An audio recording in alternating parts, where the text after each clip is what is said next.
Yes, Ukraine was mentioned a couple of times during this presentation. Also, it's not part of the region, unfortunately, in conjunction with our conflict with Russia.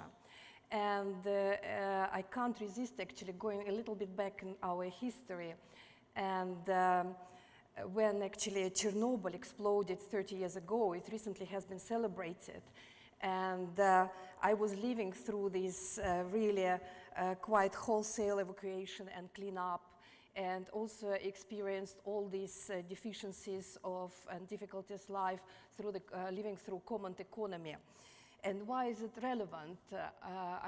It's said that actually Chernobyl tragedy or Chernobyl accident directly or indirectly contributed to the collapse of the Soviet Union.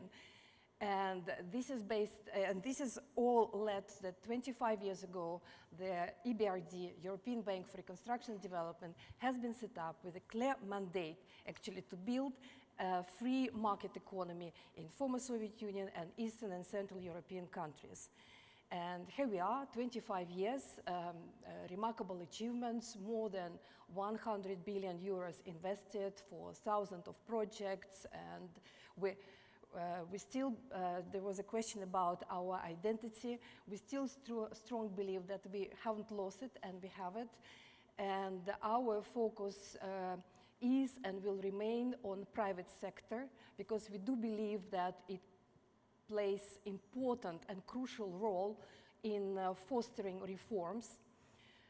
Obviously, we are not all about only investments, and it goes hand in hand with our policy dialogue, technical assistance, which helps us even through smaller investments and through interaction with business circles and the government to push reforms from in both directions, from top down and in coordination with our sister brother institutions like the World Bank, and bottom up when sometimes through smaller investments, and we learn a lot about deficiencies of the existing business environment, legislation, regulatory frameworks, and this is where we help and bring our donors technical assistance and try to help countries to improve business climate and investment opportunities for the countries.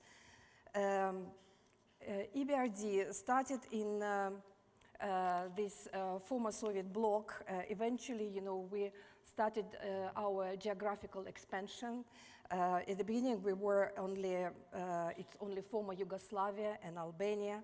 And after 20 years, 5 years ago, EBRD started its activities in Turkey, and it became one of the largest now our markets for our investments. And in response for all this development in Arab world, we are now in Morocco, Tunisia. Actually, we are in 4 countries because they were mentioned only 2. We are in Egypt, Jordan, Morocco, Tunisia, and we are currently considering our involvement in Lebanon and West Bank and Gaza. It's still work in progress, but we hope we will achieve it by the end of this year.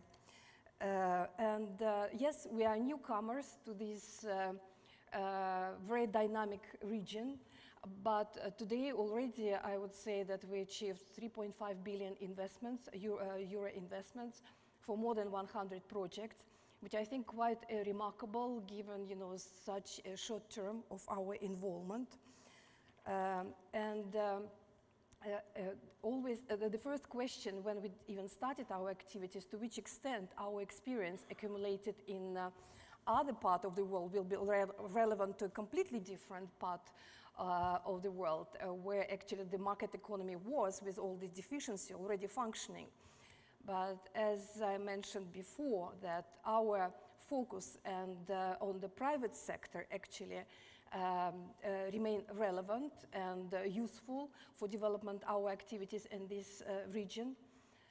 In addition to that, we are realized actually that after 25 years that not everything is working smoothly and efficiently as it was expected, because it's not a secret that when we were set up in '91, the expectation was that in 10 years we will have democratic and market economies already built up, and our role will be completed and fulfilled.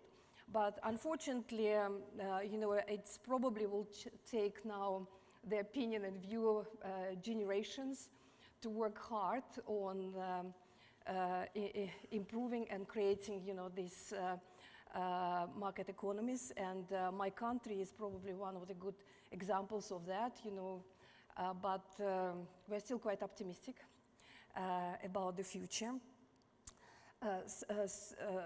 So following this experience, we started actually adjusting also our mode of operandi. For instance, when we went to the Summit region, as we call, because it's much smaller than traditionally called MENA region, we started exploring our opportunities, and we put massive technical assistance advisory services in the front line, so which is now going together with our investments and seems bring more positive results. And we are closely coordinating all our activities and participate in World Bank new MENA financing mechanism. And we understand that coordination, especially as a newcomer, we are learning, and coordination is a key for our successful role in this region. We have presence in all 4 countries by now, and this is also one of our, we think, key strengths in the region, because we think close relationship with clients, with the government, is essential to develop and implement our program. In terms of adjusting our approach, we developed such new programs like green economy transition.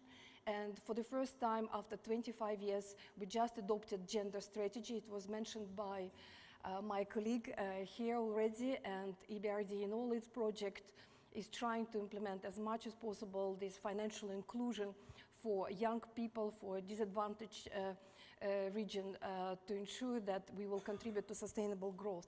I see that my time actually up, and I have this presentation which I think will be probably circulated, which shows, our results to date, and gives you a little bit more details on our activities in Summit region, as well as it also includes some case studies. So you can see on specific examples, actually, we're never afraid to get our hands dirty, and we can have big programs, quite important together, as I said, in coordination with our sister institution, EIB, European Investment Bank, and we also get involved in smaller transactions like in oil sector, which is quite important for Tunisia. But through this involvement, actually, we managed to launch a quite important program together with FAO, which will help to to improve the value of their in such an important sector. In conclusions, what I can say that yes, 25 years experience is quite important. Still, there is a long list of challenges, which is like sluggish and sometimes low growth, shortfalls in investment, unemployment, migration, corruption, and the threat of climate change. And what can I tell you? That I have spent last year living and working in Tunisia, and comparing to my previous experience in 13 countries of the former Soviet Union, Central and Eastern Europe, and in Ukraine, I can say that most of the needs of all these countries are, nevertheless, despite all differences, are the same. And with motivated partners, clients, I think we can make a difference. I would like to sound a little bit more optimistic after all these issues mentioned during the conference. And for the EBRD, Mediterranean region is fast becoming a core part of our activities. Thank you very much for your attention.